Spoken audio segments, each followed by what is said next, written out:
Have you ever looked up at the stars and wondered if we are alone? It is a question that humans have asked for thousands of years. In the ancient land of Mesopotamia, people told stories of powerful beings. They called these beings the Anunnaki. These were not ordinary gods. They were described as gods who came down from the heavens. Imagine being so powerful they could shape mountains and rivers. The stories say they held immense power over the earth and all its people. These tales are etched into clay tablets, preserved for millennia, waiting for us to rediscover their secrets and ask ourselves, who were they really? The word Anunnaki itself is full of mystery. In the Sumerian language, it means something like those of royal blood or princely offspring. This name suggests they were seen as a ruling class, a group of very important and noble beings. They were not just distant figures in the sky. The ancient texts described them as beings who walked among humans. They were teachers, rulers, and sometimes even harsh masters. Think about it. The earliest civilizations on Earth suddenly appeared with advanced knowledge of agriculture, writing, and astronomy. Is it a coincidence? Or were they guided by these celestial visitors described in their own foundational myths? These stories are not just simple fairy tales told around a campfire. They form the very basis of the world's first known civilization, the Sumerians. These people lived in what is now modern-day Iraq, more than 6,000 years ago. Their myths were their history, their science, and their religion, all rolled into one. The Anunnaki were central figures in this worldview. They were credited with creating humanity and giving them the tools to build society. So, when we study the Anunnaki, we are looking at the very roots of human history and asking a profound question: did our ancestors have help from beings not of this world? So who were they? Were they simply gods created by the human imagination to explain the world, or could they have been something more? The ancient texts are very specific. They describe them coming from the sky, possessing incredible technology and having lifespans far longer than any human. Could these be descriptions of extraterrestrial visitors, ancient astronauts who came to our planet long ago? The possibility is tantalizing. It forces us to look at our own history with fresh eyes and consider that the truth might be far more incredible than we have ever been taught in our history books.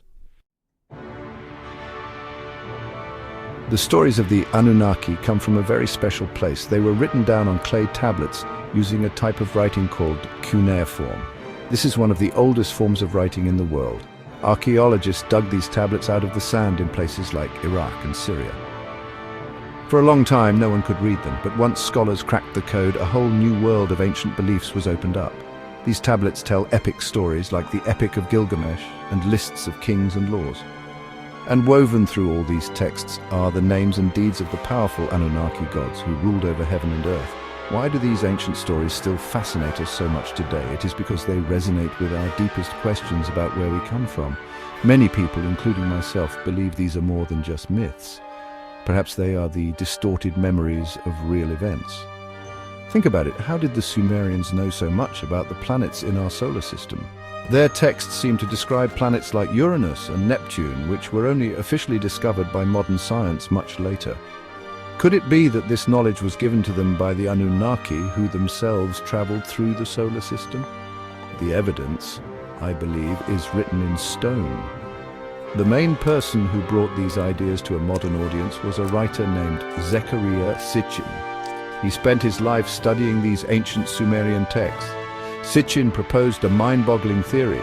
He claimed that the Anunnaki were aliens from a hidden planet in our own solar system. He called this planet Nibiru. According to his interpretation, Nibiru has a long oval orbit and it passes near Earth every 3,600 years. It was during one of these crossings, he said, that the Anunnaki first came to our world. This idea has captured the imagination of millions around the globe, suggesting our past is far more cosmic than we ever imagined. This fascination is also fueled by the ancient art left behind by these cultures. If you look at Sumerian, Akkadian, and Babylonian carvings, you see strange figures. They're often depicted as being much larger than humans. Sometimes they're shown wearing what look like modern wristwatches or carrying objects that resemble strange devices. They are also shown in flying discs or winged globes. Are these just symbolic representations of gods in power? Or could they be literal depictions of ancient astronauts and their advanced technology? The questions are there, carved into stone and clay for all to see. We just need to be brave enough to ask them. Let us dive deeper into this amazing story. According to the theory, the Anunnaki did not come to Earth for a holiday. They came here with a mission. Their home planet, Nibiru, was having problems with its atmosphere. They needed a very specific element to fix it: gold. Not for making jewelry or money, but for a much more important technological purpose. They believed that by grinding gold into a fine powder and spraying it into their atmosphere, they could repair it and save their world. And guess which planet had plenty of gold? Our very own Earth. So they traveled across the vastness of space to get it. When they arrived here, hundreds of thousands of years ago, the Anunnaki began mining for gold, mainly in parts of southern Africa. The work was very hard and difficult.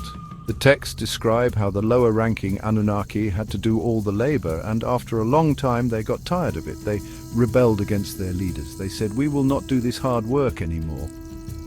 The leaders, including powerful figures named Enki and Enlil, had a big problem. They still needed the gold, but their workers were on strike. They needed a new solution, a new type of worker to take over the difficult job of mining. This is where the story takes a truly incredible turn. To solve their labor problem, the Anunnaki leaders decided to create a new being, a primitive worker. The texts say they took an existing creature that was already on Earth, an early ape-like hominid, and mixed their own DNA with it. In doing so, they engineered a new species. They created the first humans, what the texts call the Adamu.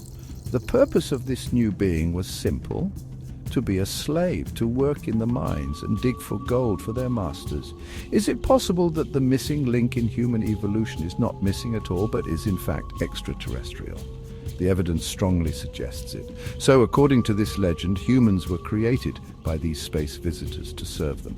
We were made in their image, but as a less powerful version. This story explains so many things. It could explain the sudden leap in human intelligence and the rapid development of civilization. It could also explain why gold is so precious to humans across all cultures. Perhaps it is a deep genetic memory of its importance to our creators. The idea that our very existence is tied to the needs of beings from another world is a powerful one. It completely changes our understanding of who we are and our place in the universe. Now, we must be honest. Mainstream scientists and historians do not agree with this interpretation. They say that the Anunnaki were simply the gods of a complex religion. They believe the stories are allegories, myths created by ancient people to explain natural phenomena like storms, floods, and the changing of the seasons. For them, Enlil was the god of the air, not an alien commander. Enki was the god of water, not a chief geneticist. They argue that translating ancient texts is very difficult, and that writers like Sitchin have misinterpreted the words to fit their own extraordinary theories.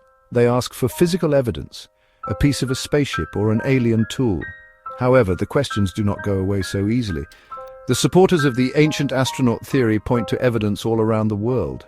They point to massive ancient structures like the pyramids or Pumapunku in Bolivia, built with stones so large and cut so precisely that we would struggle to replicate them even today. How did ancient people, supposedly with simple tools, achieve such incredible engineering feats? Was it just human ingenuity, or did they have access to advanced technology, a helping hand from the Anunnaki?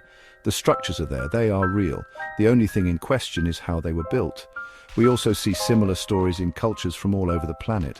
The Maya in Central America spoke of gods who came from the sky. The ancient texts of India, the Vedas, describe flying machines called vimanas that could travel between planets. Aboriginal stories in Australia tell of sky beings who created humans. Is it possible that all these ancient cultures, separated by vast oceans and thousands of years, independently invented such similar stories? Or is it more logical to assume that they were all describing the same global event, a time when gods or ancient astronauts truly did walk the earth and interact with humankind? In the end, what you choose to believe is up to you. Is the story of the Anunnaki invasion a factual account of our cosmic origins, a forgotten chapter of human history? Or is it a powerful work of fiction, a testament to the incredible imagination of our ancestors? Perhaps the truth lies somewhere in between. What is undeniable is that these ancient mysteries force us to think, to question, and to wonder. As we continue to explore our world and the stars beyond, who knows what truths we will uncover about our past? Could it be that one day we will find the final proof that we are, in fact, not alone?